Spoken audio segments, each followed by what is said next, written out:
بسم اللہ الرحمن الرحیم۔ السلام علیکم۔ ہم پڑھ رہے ہیں چیپٹر ایمانیات و عبادات، ٹھیک ہے۔ تو آج ہمارا جو ٹاپک ہے وہ ہے نبوت و رسالت، کہ نبوت کیا ہے اور رسالت کیا ہے۔ سب سے پہلے ہم اس کا جو ہے وہ معنی و مفہوم پڑھیں گے کہ رسالت سے مراد پیغام پہنچانا ہے۔ رسول کا معنی پیغام پہنچانے والا ہے، یعنی کہ رسالت کا مطلب ہے پیغام پہنچانا اور رسول کا مطلب ہے پیغام پہنچانے والا۔ رسول اس پاکیزہ ہستی کو کہتے ہیں جسے اللہ تعالیٰ نے اپنا پیغام لوگوں تک پہنچانے کے لیے چنا ہے، یعنی کہ اس کا انتخاب کیا ہے۔ رسول زندگی کے تمام معاملات میں انسانوں کی رہنمائی فرماتے تھے۔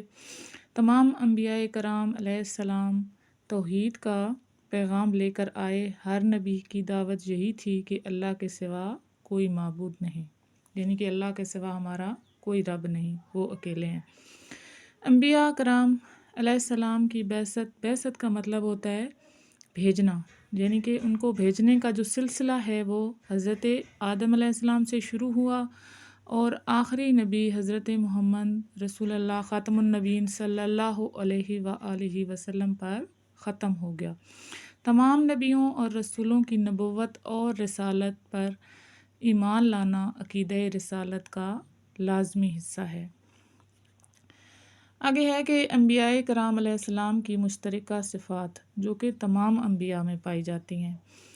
تمام انبیاء کرام علیہ السلام اللہ تعالیٰ کے نیک اور چنے ہوئے بندے تھے اور گناہوں سے پاک تھے۔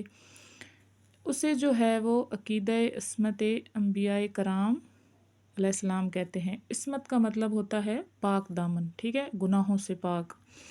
تمام رسول اللہ تعالیٰ کے انتہائی پسندیدہ انسان تھے، یعنی کہ سب سے زیادہ پسندیدہ انسان۔ کسی بھی انسان کے مسلمان ہونے کے لیے اللہ تعالیٰ کے بھیجے ہوئے تمام رسولوں پر ایمان لانا اور ان کا احترام کرنا لازم ہے۔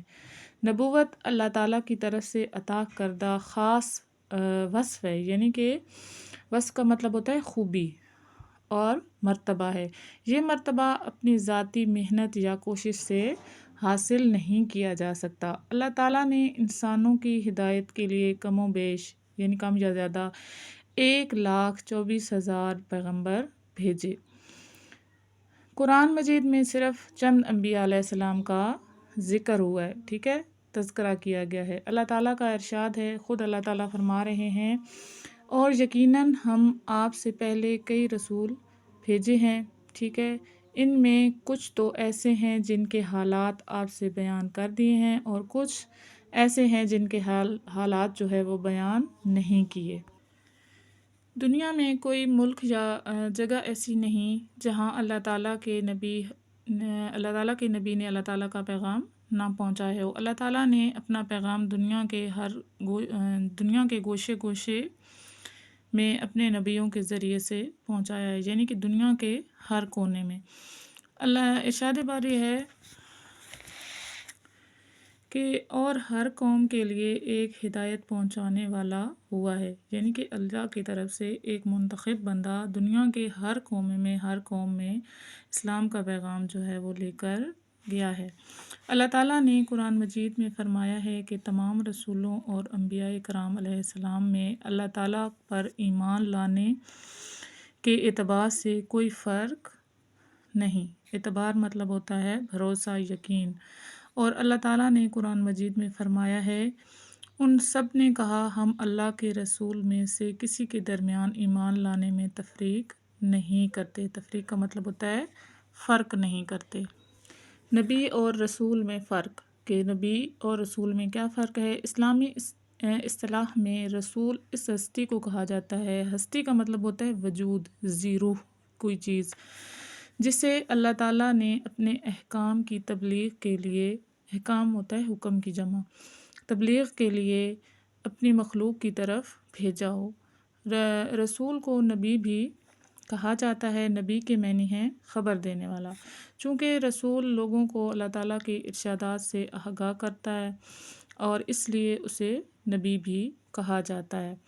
رسول اور انبیاء علیہ السلام اپنے معاشرے کے سب سے سچے اور پارسا انسان تھے، ٹھیک ہے۔ سچے وہ ہوتے ہیں جو کبھی جھوٹ نہیں بولتے، صحیح بات کہتے ہیں، اور پارسا کا مطلب ہوتا ہے پرہیزگار، گناہوں سے بچنے والا۔ حضرت محمد رسول اللہ خاتم النبیین صلی اللہ علیہ وآلہ وسلم کی خصوصیات، ٹھیک ہے، پہلے ہم نے پڑھی مشترکہ تمام انبیاء کی خصوصیات، اب جو ہیں وہ صرف جو ہے حضرت محمد صلی اللہ علیہ وآلہ وسلم کی کیا خصوصیات تھیں۔ یوں تو تمام انبیاء کرام علیہ السلام ہی قابل احترام ہیں، یعنی کہ احترام کے قابل ہیں، عزت کے قابل ہیں، لیکن اللہ تعالیٰ نے ہمارے نبی حضرت محمد صلی اللہ علیہ وآلہ وسلم کو سب نبیوں میں عظیم مقام عطا فرمایا ہے۔ عظیم کا مطلب ہوتا ہے بڑا، بلند۔ اللہ تعالیٰ نے آپ خاتم النبیین صلی اللہ علیہ وآلہ وسلم کو معراج عطا فرمائی۔ معراج کا مطلب ہوتا ہے انتہائی کمال کو پہنچنا، یعنی کہ عروج، ٹھیک ہے۔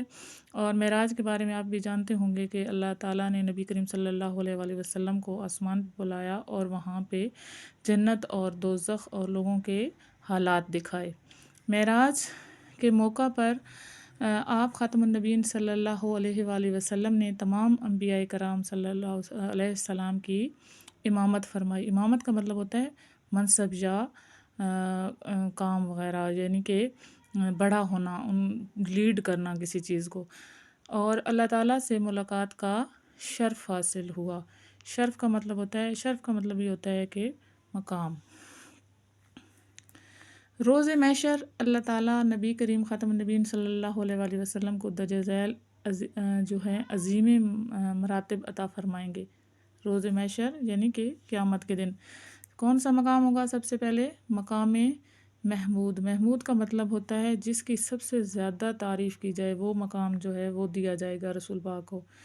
سورہ بنی اسرائیل کی آیت 79 میں اللہ تعالیٰ نے نبی کریم صلی اللہ علیہ وآلہ وسلم کو مقام محمود عطا کرنے کا وعدہ فرمایا ہے۔ مقام محمود کا معنی ہوتا ہے ساری انسانیت میں سب سے بڑھ کر تعریف کا مقام۔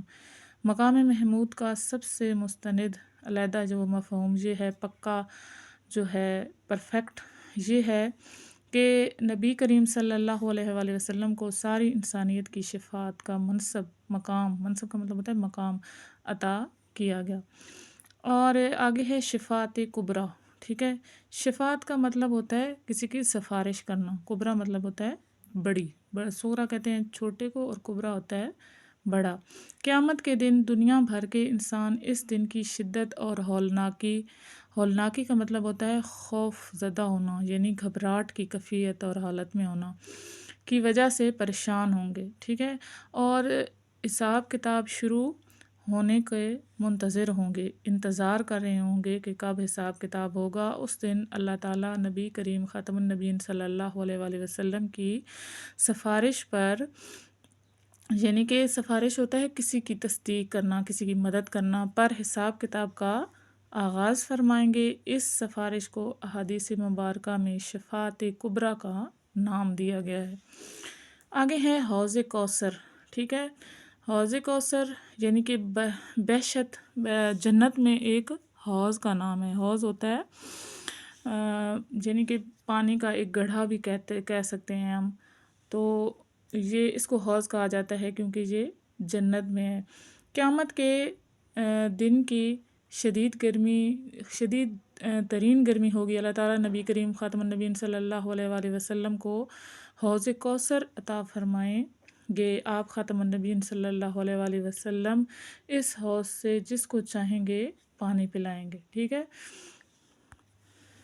ختم نبوت، حضرت محمد رسول اللہ خاتم النبیین صلی اللہ علیہ وآلہ وسلم اللہ کے آخری رسول ہیں۔ آپ خاتم النبیین صلی اللہ علیہ وآلہ وسلم کا لقب جو ہے وہ ختم النبی ہے۔ وہ اس لیے ہے کہ آپ صلی اللہ علیہ وآلہ وسلم کے بعد اب قیامت تک کوئی نبی یا رسول نہیں آئے گا، اور جو شخص آپ خاتم النبیین صلی اللہ علیہ وآلہ وسلم کے بعد رسالت یا نبوت کا دعویٰ کرے گا وہ جھوٹا، یعنی کذاب عربی زبان کا لفظ ہے، یعنی کہ جھوٹا اور ہے، اور دائرہ اسلام سے خارج ہوگا، یعنی کہ وہ مسلمان نہیں ہے۔ اسے عقیدہ ختم نبوت کہتے ہیں۔ یہ عقیدہ ہمارے ایمان کا لازمی حصہ ہے۔ عقیدہ ختم نبوت قرآن مجید کی بہت سی آیات سے ثابت ہے۔ اس مقام پر اللہ تعالیٰ فرماتے ہیں نہیں ہے محمد خاتم النبیین صلی اللہ علیہ وآلہ وسلم تمہارے مردوں میں سے کسی کے باپ، لیکن وہ اللہ کے رسول اور خاتم النبیین ہیں۔ نبی اکرم خاتم النبیین صلی اللہ علیہ وآلہ وسلم کا فرمان ہے میرے بعد کوئی نبی نہیں آئے گا، یعنی کہ انہوں نے خود بھی فرما دیا کہ میں آخری نبی ہوں اور میرے بعد کوئی نبی اس دنیا میں نہیں آئے گا۔ حضرت محمد رسول اللہ خاتم النبیین صلی اللہ علیہ وآلہ وسلم پر جو پیغام نازل کیا گیا وہ نہ صرف جامع اور مکمل ہے، جامع کا مطلب ہوتا ہے کہ اس سے اچھا اور کوئی نہیں ہے، بلکہ ہر زمانے اور ہر جگہ اور ہر قوم کی رہنمائی کے لیے کافی ہے۔ قرآن مجید اور ہمارے پیارے نبی خاتم النبیین صلی اللہ علیہ وآلہ وسلم کی حیات طیبہ پوری انسانیت کی رہنمائی کے لیے کافی ہے۔ آج ہم نے جو ہے وہ ریڈنگ کمپلیٹ کر لی ہے، اور مشکل جتنے بھی ورڈز تھے ان کے میں نے ان کو انڈر لائن کیا اور ان کے میننگز بھی آپ کو بتائے ہیں۔ جب بھی آپ ویڈیو دیکھیں اپنی بک آپ سامنے رکھا کریں، اسی طرح آپ بھی جو ہیں مشکل الفاظ ہوتے ہیں ان کو انڈر لائن کیا کریں، ٹھیک ہے، اور ان کے میننگز بھی لکھ لیا کریں تاکہ آپ کو سمجھنے میں آسانی ہو۔ تو نیکسٹ ویڈیو میں انشاءاللہ ہم جو ہے وہ مشق کریں گے۔